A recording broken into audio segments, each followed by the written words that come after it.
¿Qué tal? ¿Cómo le va? Esto es Voces, no se lo pierda. Vamos a estar platicando sobre un tema muy interesante y preocupante, los feminicidios. Acompáñenos.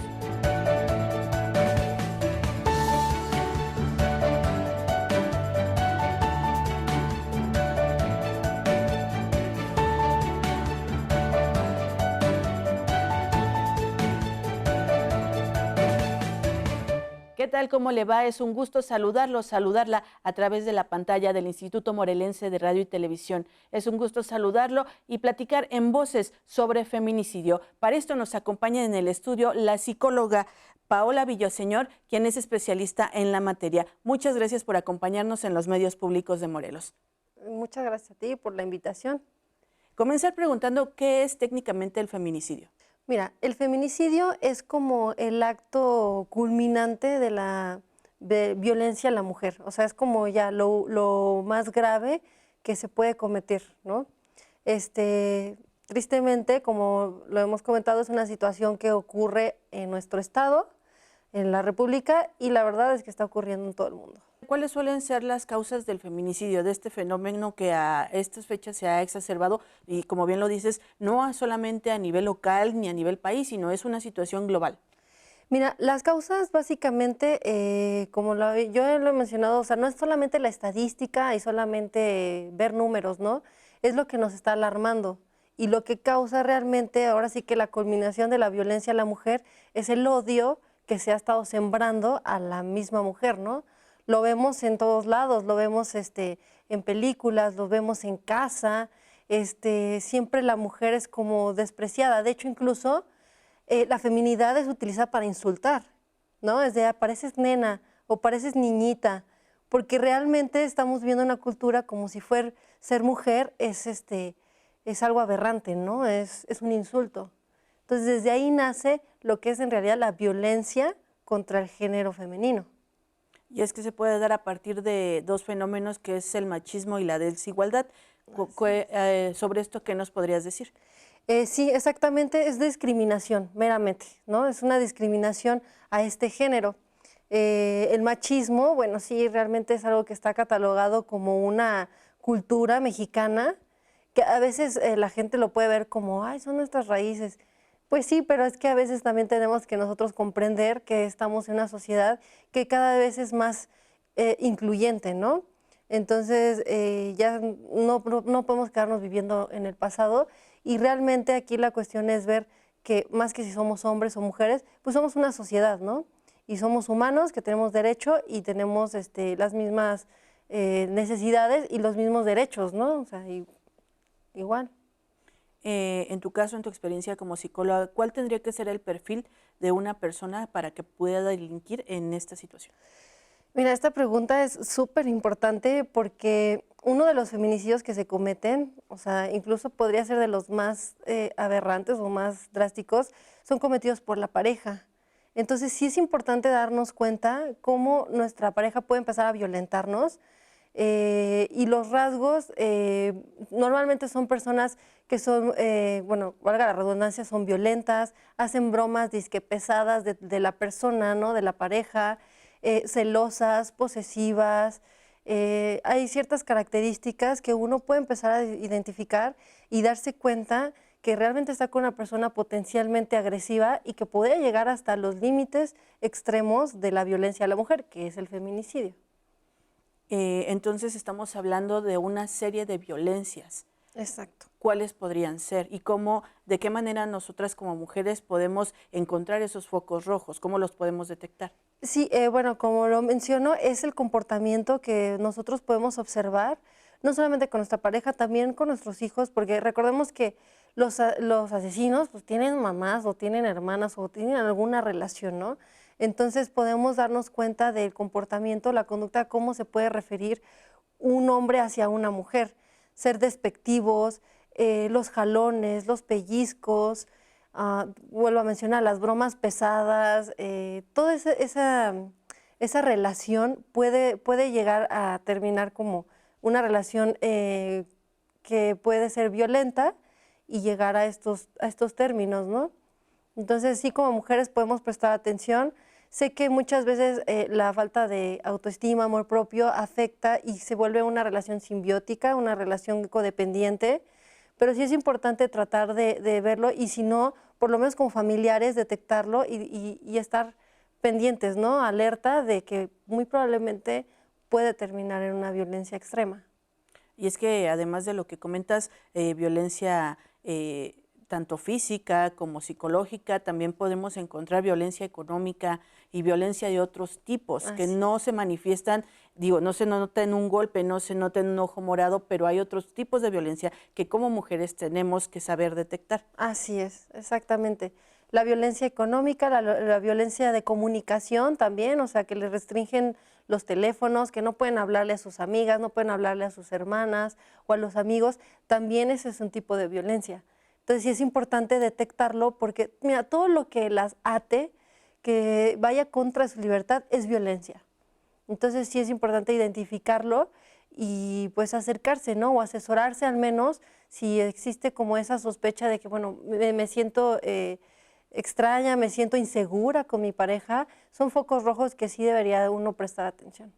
Y es que en esa escala es muy difícil poder detectar que si en un determinado momento te tocó, te puso una mano encima, ¿qué tanto puede faltar para que llegue a suceder lo más drástico, la cúspide de esa escala de violencia?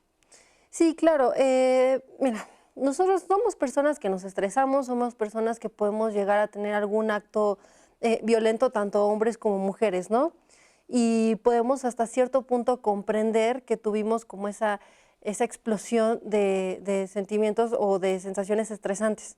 Pero cuando ya es recurrente, cuando ya pasa mucho, es cuando uno tiene que empezar a pensar, esto ya no está bien, ¿no? O sea, empezó poco a poquito, empezó con pequeños jalones, empezó con pequeñas muestras de agresión, pero si es constante, si es algo recurrente, sí definitivamente es algo que uno tiene que prestar atención y tomar cartas en el asunto.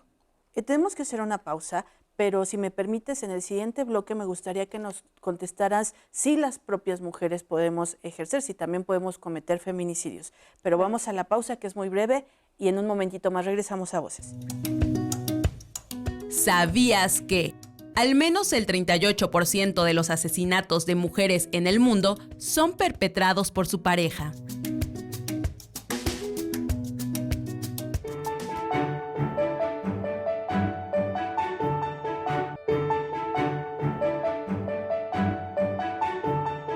Muchas gracias por continuar en Voces. Estamos platicando con la psicóloga Paola Villaseñor, que nos estaba contando en el bloque anterior. Te preguntaba, ¿cómo saber si nosotras como mujeres también podemos delinquir en el feminicidio? Mira, este es un tema importante porque dentro de los parámetros que se están considerando para saber si es feminicidio o no, están estipulando que solamente es un hombre, ¿no? Un hombre que violenta a una mujer, bueno, que comete el homicidio. Pero si nos ponemos a pensar que es una violencia de género, tristemente también hay entre mujeres odios, ¿no? Mujeres que están en contra del mismo género, que sí podrían llegar a cometer un feminicidio.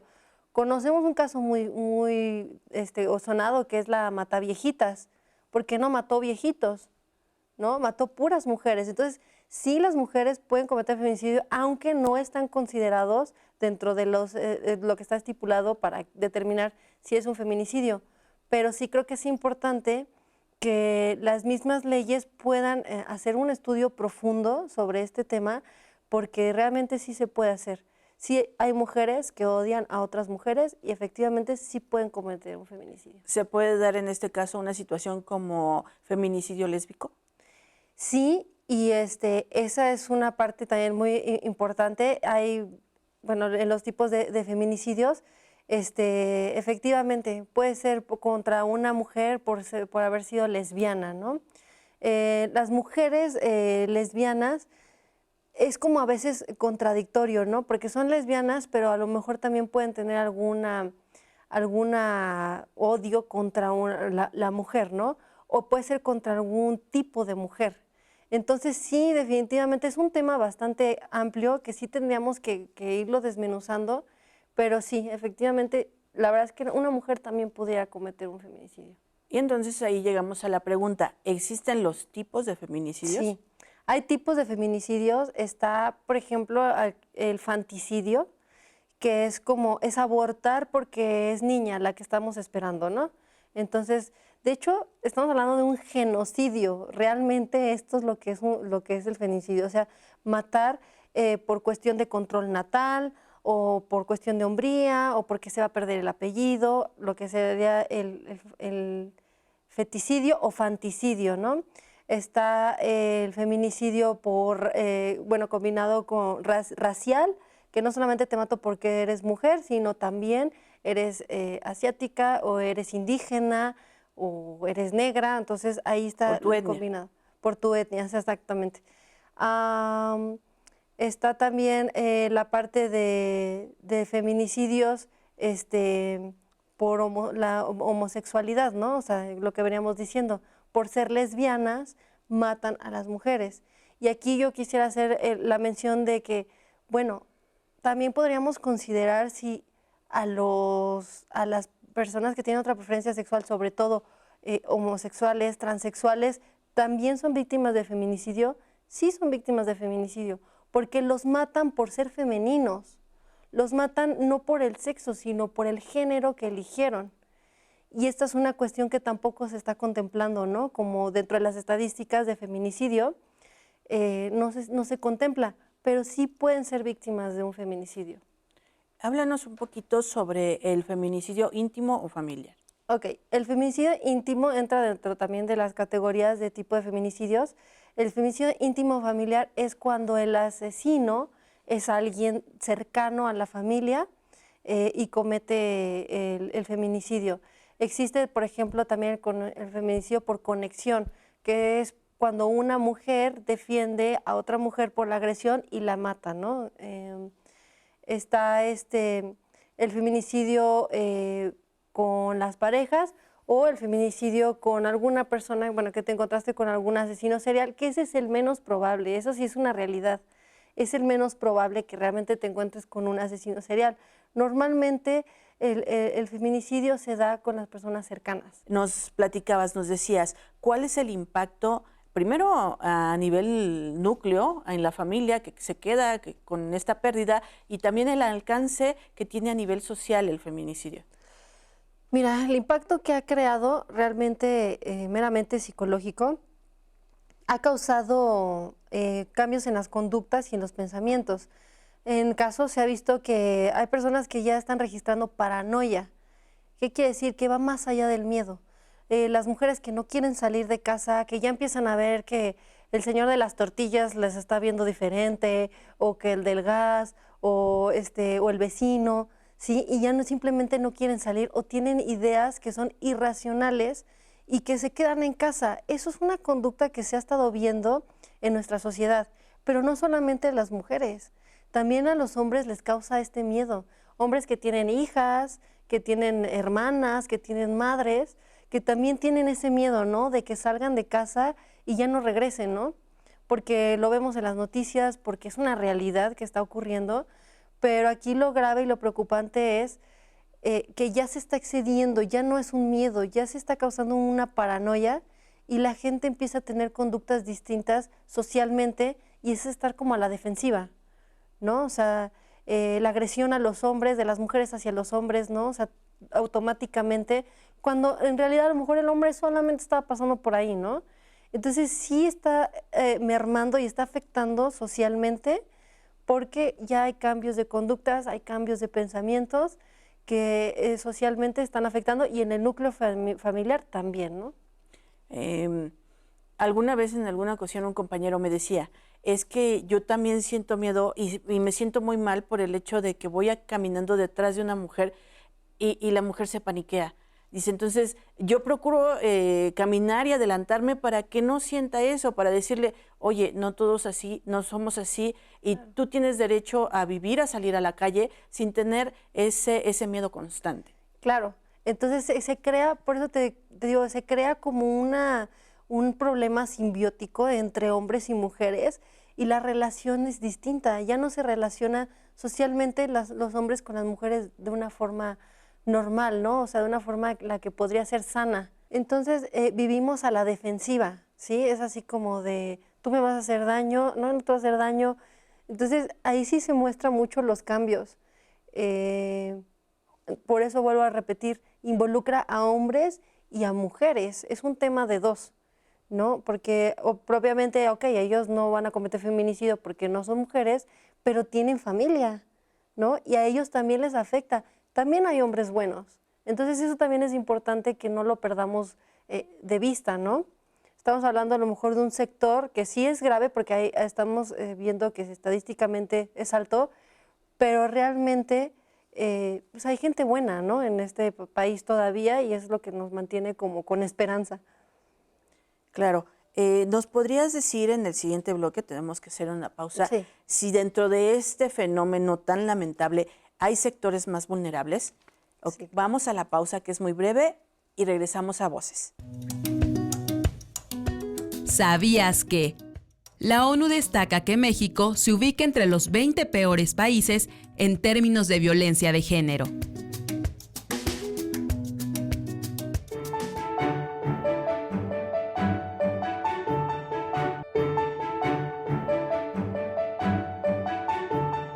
Y ya en la última parte de este programa Voz es, que estamos platicando con la psicóloga Paola Villaseñor, nos contabas, Paola, ¿cuáles serían los grupos más vulnerables al feminicidio? Mira, de entrada, todas las mujeres son vulnerables, ¿no? Eso es importante mencionarlo. Pero sí, efectivamente, hay ciertos grupos que sí son más. Por ejemplo, las sexoservidoras son un grupo vulnerable porque están todo el tiempo como con esta latente, ¿no? Y los tipos de personas con las que se relacionan, pues obviamente son juzgadas por ser sexoservidoras y es como por un acto de limpieza o impuro voy a matar a una mujer, ¿no? Como te venía mencionando, también los transexuales son personas que reciben ese odio, ¿no? Es de cómo es posible que un hombre quiera ser mujer, qué aberración, ¿no? Entonces se puede llegar a cometer el feminicidio. Y lo que veníamos siendo la parte racial, ¿no? Es como de, o sea, aparte de que te odio porque eres mujer, eres indígena, ¿no? Que los sectores indígenas son los que tienen más este sector, ¿no? Entonces, esos son los más vulnerables, pero obviamente, pues no nos exime a todas, ¿no? O sea, cualquiera en cualquier momento pudiera llegar a ver, a vivir un momento así, que obviamente no se le desea absolutamente a nadie, pero sí es importante como que identificar cuáles serían los sectores más vulnerables, ¿no? Desde tu opinión, ¿qué tipo de trabajo de prevención se está haciendo desde la sociedad civil para atender este fenómeno?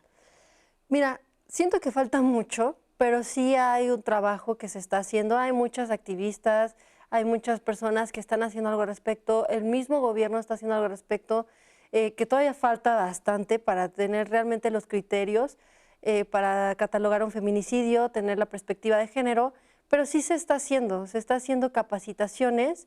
Por ejemplo, en mi caso, yo estoy haciendo unas conferencias que invitan realmente al propósito de informarte, pero no solamente eso, ¿no? Sino también comprender en qué momento estoy pasando yo ya por una paranoia, ¿no? Ya no es miedo, un miedo normal, un miedo natural, y ya me está afectando en mi vida, ya no me puedo desenvolver. Entonces, esa es una parte muy importante que pocos lo abordan porque se van más como para la parte legal, que es muy importante, sí, pero en la parte íntima, en las personas, en la cuestión social, ¿cómo la vivimos, no?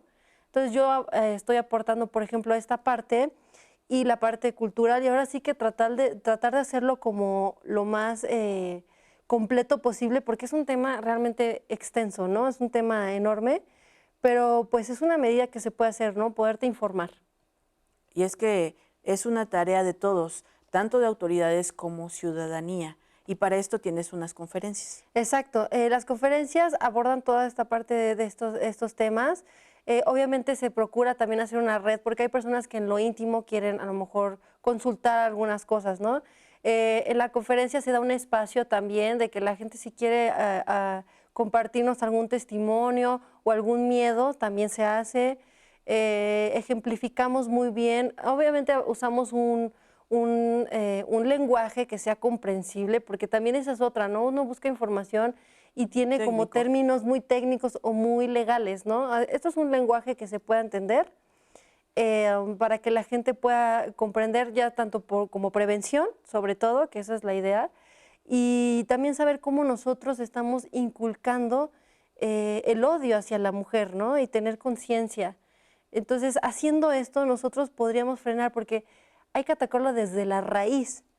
Entonces, eso es lo importante. ¿Y dónde es la raíz del feminicidio? ¿Dónde está la raíz de la violencia mujer? Pues en las familias, en casa, o sea, en lo íntimo. Ahí es donde está la raíz.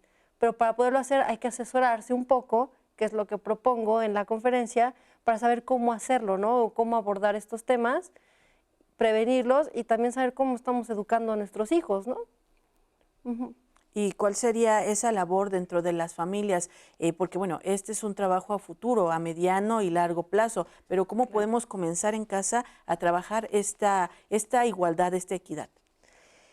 Mira, como te comento, es un tema muy extenso. Sí es algo que se aborda en la conferencia, pero rápidamente te puedo dar un ejemplo así rápido.